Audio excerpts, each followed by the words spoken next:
C'était il y a 2 ans. La plateforme Deepwater Horizon, exploitée par BP, explose dans le golfe du Mexique. Il y a 11 morts, 780 millions de litres de pétrole répandus. Conséquence, la pêche et le tourisme ont disparu. Le gouvernement américain a porté plainte contre BP et lui réclame plusieurs millions de dollars. BP s'était engagé à effacer les traces de la catastrophe. La firme aurait investi près de 3 milliards de dollars pour nettoyer la côte et noyer le pétrole à coups de dispersants chimiques. Le procès de BP s'ouvre à la fin du mois. Alors la 3e compagnie pétrolière mondiale communique à coups de clips publicitaires. Circuler, y a rien à voir. Pour eux, la marée noire a disparu. And the economy is showing Dans tous les progress, secteurs de with l'économie, many la areas vie on a the Gulf repris. Coast having Et their pour le best tourisme, tourism beaucoup connaissent seasons leur in meilleure years. saison depuis longtemps. I was born Je here. suis née ici, I'm et still j'y suis here, toujours, and comme so is BP. BP. Nous sommes We're liés à la committed to région. the Gulf. Nous sommes au siège régional de BP à la Nouvelle-Orléans. Voici le directeur de communication chargé de la campagne dont l'objectif est de redorer l'image de la compagnie pétrolière. Comment allez-vous? Je vais bien, mais je suis très occupé car j'ai beaucoup de travail. L'idée du clip, c'est lui. Curtis Thomas a un message à faire passer. La vie ici est sans danger. 95% du pétrole a été nettoyé et a disparu. Mais il y a bien quelques résidus de pétrole dans les marais. Et les scientifiques nous aident à finir le nettoyage. Parfois, ils nous expliquent que le mieux pour régler ce problème, c'est de laisser le pétrole se désagréger naturellement. Et si nous produisons des clips comme celui-là, c'est pour informer les gens, pour leur dire où en est la situation. À en croire BP, la vie a repris son cours et la pêche est à nouveau abondante dans les eaux du golfe du Mexique. Dean Blanchard détenait 11% du marché de la crevette aux États-Unis. Son constat est très différent de celui de BP. Il tient à nous en montrer la preuve. Je vais vous montrer, moi, où il est le pétrole de BP. Au lieu de nettoyer, tout ce qu'ils ont fait, c'est enterrer la marée noire. Regardez ces traces noires là-bas. Ça, c'est du pétrole. Pour disperser le pétrole, BP a utilisé 4 millions de tonnes de produits chimiques qui, selon lui, ont contribué à détruire toute vie marine. C'était moins cher pour eux de couler le pétrole et de ruiner nos vies plutôt que de tout ramasser. Depuis la marée noire, dans toute cette zone, il n'y a plus de poissons, plus de crevettes, plus d'huîtres, plus rien. Dans l'eau, tout est mort. Mort. Dean Blanchard affirme avoir perdu les 3/4 de son activité. Il fera partie des plaignants lors du procès qui s'ouvrira le 27 février prochain. Il réclame 150 millions d'euros à BP. À la Nouvelle-Orléans, Stuart Smith, un ténor du barreau, représentera plus de 1000 plaignants lors du procès. Pour lui, c'est clair, la compagnie pétrolière a menti et ce mensonge est coupable.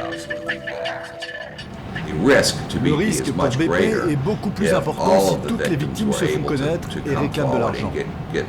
C'est l'une des raisons pour lesquelles la compagnie continue de se battre pour étouffer la vérité sur la dangerosité de cette marée noire. BP a chargé son service de communication de déclarer que tout allait bien. Elle a même refusé d'équiper les employés avec les masques. Sinon, cela aurait signifié qu'ils étaient dangereux. Joré Danos a fait partie des équipes de nettoyage. Pendant 6 mois, il a ramassé du pétrole dans la mer sans masque. On lui disait que c'était sans danger. Sur son bateau, il se faisait régulièrement arroser par les avions épandeurs de produits chimiques. Le vent emportait le dispersant et nous avancions dans sa direction. Donc nous étions arrosés aussi. Sur le visage, Sur le visage, le corps, partout. quelques mois après avoir accompli sa mission, il est hospitalisé. Sa femme le filme pour garder une trace de la dégradation violente de son état de santé. Comment tu te sens? C'est l'enfer. J'ai mal au ventre, comme si des couteaux me transperçaient la peau.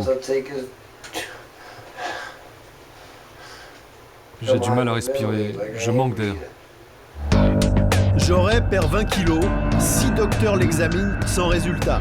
Son état empire de jour en jour, jusqu'à ce qu'il se rende chez le docteur Michael Robichaud. Salut. Tu l'accompagnes toujours partout, hein? Ce médecin a traité plus d'une 60aine de patients qui, comme Joré, sont tombés malades juste après la marée noire. Aujourd'hui, Joré vient lui montrer ses derniers tests sanguins. Il y a du benzène, du xylène et du toluène. Ce sont des composants chimiques puissants. Ça vient d'où exactement ? Ça vient de ce à quoi il a été exposé. Une personne normale n'a pas ça dans le sang.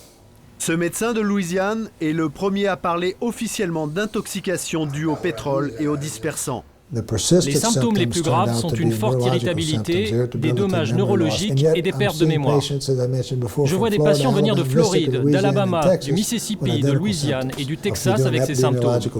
Une épidémie, qu'est-ce que c'est? C'est le même diagnostic, à la même période et au même endroit. Et c'est ce qu'on observe ici. Le médecin souhaite mener une étude clinique sur 100 patients pour pouvoir présenter des résultats incontestables et soutenir les plaignants lors du procès BP. Des plaignants dont certains s'inquiètent pour leur santé, mais qui se disent aussi victimes de pression. C'est le cas de Sherry Feuchtlin. Militante écologiste, elle accuse BP de vouloir la faire taire. Un inconnu l'aurait menacé de s'en prendre à son mari, ouvrier sur une plateforme pétrolière. Je ne connaissais pas cet homme. Et il me dit, je vous ai vu sur des vidéos anti-BP. Que pense votre mari de ce que vous faites? Je lui réponds, il est d'accord, je dis la vérité, pourquoi cela le dérangerait? Et là, il s'approche encore plus près de moi et me dit, parce que parfois, des hommes tombent des plateformes de forage et peuvent se faire très mal. Steven Aguinaga a lui aussi engagé une procédure judiciaire contre la compagnie pétrolière. C'est à partir de là, dit-il, que ses ennuis ont commencé. Juste après le dépôt de sa plainte, sa maison a été cambriolée et son ordinateur piraté. On a décidé de déménager dans l'urgence car on ne se sentait pas en sécurité. On pensait qu'ils pouvaient rentrer chez nous à tout moment.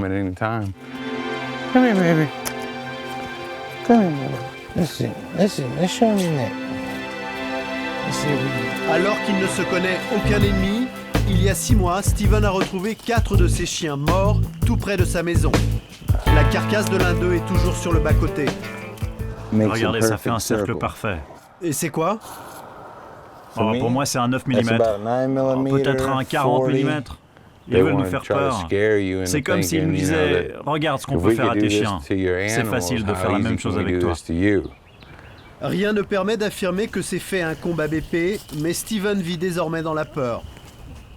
Je ne sors jamais sans ça. C'est comme la carte de crédit. Ne sortez jamais sans, surtout si vous attaquez BP en justice. Ils sont aujourd'hui 120 000 plaignants à attaquer BP. Pour éviter le procès qui s'ouvre dans 3 semaines, la compagnie serait sur le point de négocier un accord avec la justice américaine, la fin des poursuites contre 25 milliards de dollars.